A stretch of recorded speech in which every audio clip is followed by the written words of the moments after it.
no terceiro ano, continuando, eu até fiquei de falar na aula passada sobre um pouco do estilo indireto livre, só que antes disso, só lembrando que esses textos que nós estamos trabalhando é o Romance de 30, o autor que nós trabalhamos na aula passada, Graciliano Ramos, e aí nós falamos um pouquinho de Vidas Secas, vocês fizeram a pequena atividade lendo alguns trechos de Vidas Secas, espero que vocês queiram depois conhecer o romance.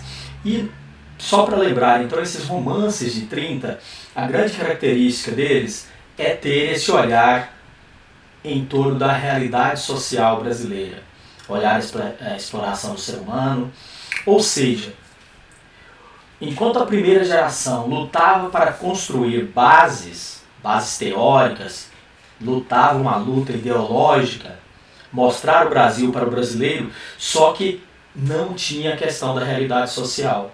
A primeira fase não se preocupa com a realidade social. Preocupa sim mostrar o Brasil, mas não mostrar o Brasil em torno de preocupações sociais. A segunda fase vem de 30 a 45 e essas outras bases já estavam colocadas.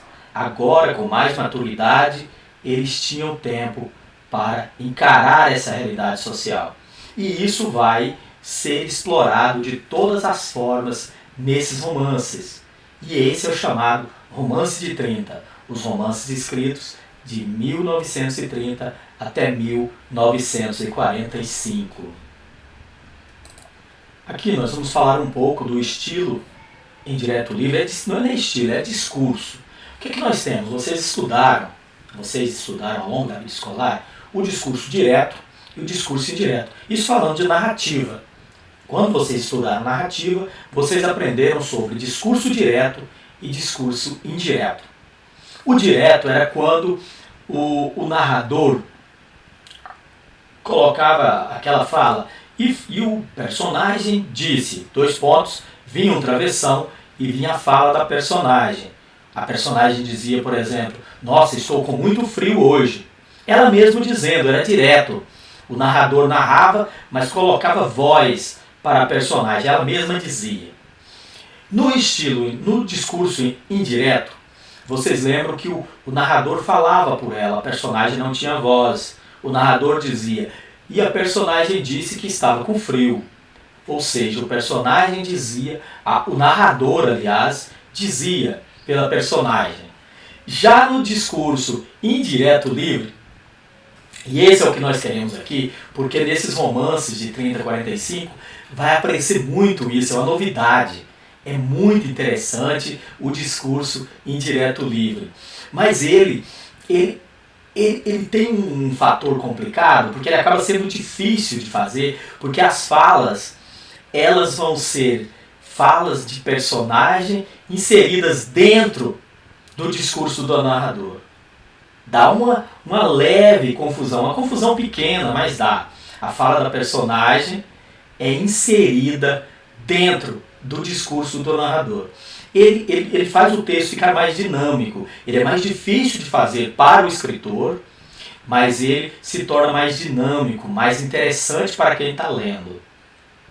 Porque é como se a gente estivesse tendo acesso a pensamentos da personagem dentro ali da própria fala do narrador. E fica mais econômico também o texto. Em vez de dizer, e a personagem disse, travessão, estou com frio. Não, o narrador vem dizendo.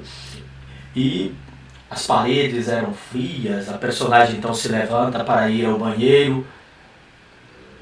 Nossa, estou com frio. Já vem essa fala, tudo misturado. Nossa, Cláudio, mas vai virar uma confusão?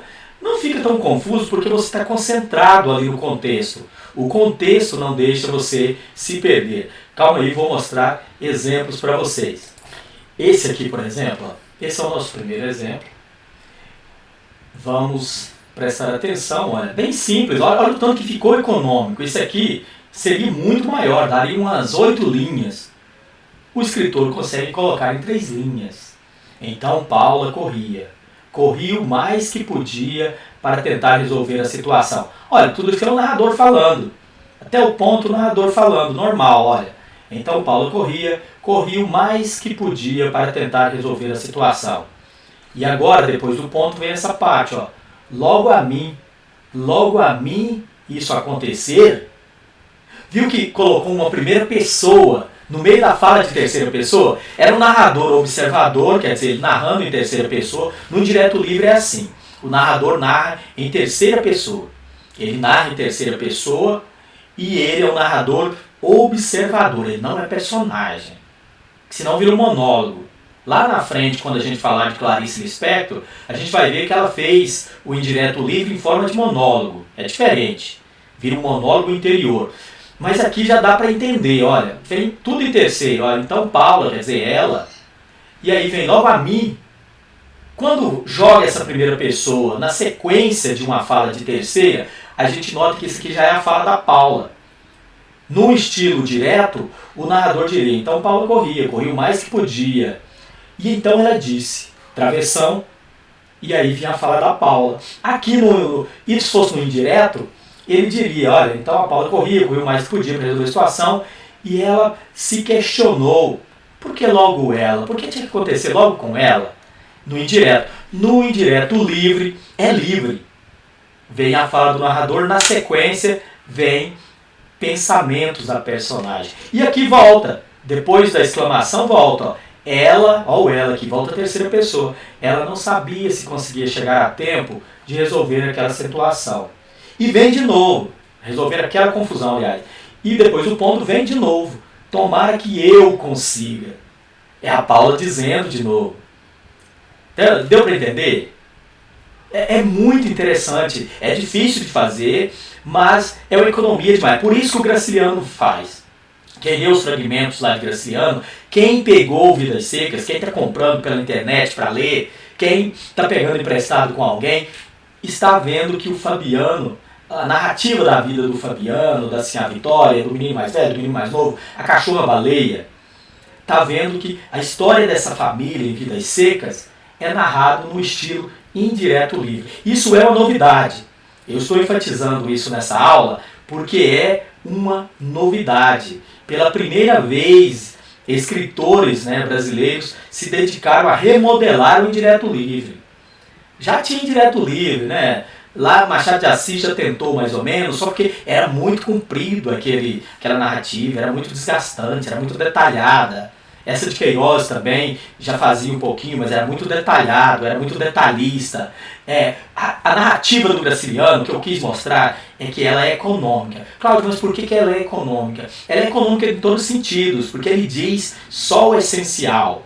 E o estilo indireto livre permite muita economia. Olha, se em cada 8 linhas eu consigo transformar em 3, o meu livro vai ficar mais enxuto, vai ser melhor para o leitor. Deu para entender? O estilo indireto livre está na obra do Graciliano Ramos, um dos primeiros escritores brasileiros a usar isso com muita inteligência. Outra pessoa que usa isso maravilhosamente é em Game of Thrones, as Crônicas de Gelo e Fogo do George Martin. Quem leu o livro, não estou falando da série, o livro é outra coisa, vai ver que é uma narrativa muito gostosa, porque ele é o mestre do estilo indireto livre. Mas olha quando que já estava sendo usado o indireto livre. Kafka fez isso muito bem na Metamorfose. Aí depois teve o Murilo Rubião. Aqui no Brasil teve grandes mestres. Muita gente acha que foi o Kafka que criou um indireto livre brilhante. Não, mas o Graciliano já criava um indireto livre brilhante. E Kafka veio muito depois. Então, quer dizer que... E nem conhecia, eles não se conheciam. E mesmo assim, já remodelava. Não esqueça, estilo, discurso indireto livre. Brilhante, uma maneira de narrar econômica, inteligente e que permite a gente entrar dentro do psicológico da personagem. Ainda tem essa vantagem, permite a gente imaginar em tempo real o que a personagem está pensando. Em outros tipos de narrativa, no direto, no indireto, a gente não consegue fazer isso. No indireto livre a gente consegue. Espero que vocês tenham entendido mais ou menos como que funciona. Peguem livros agora e comecem a observar se está narrando no estilo direto, se é no estilo indireto ou se é no indireto livre. Até a próxima aula.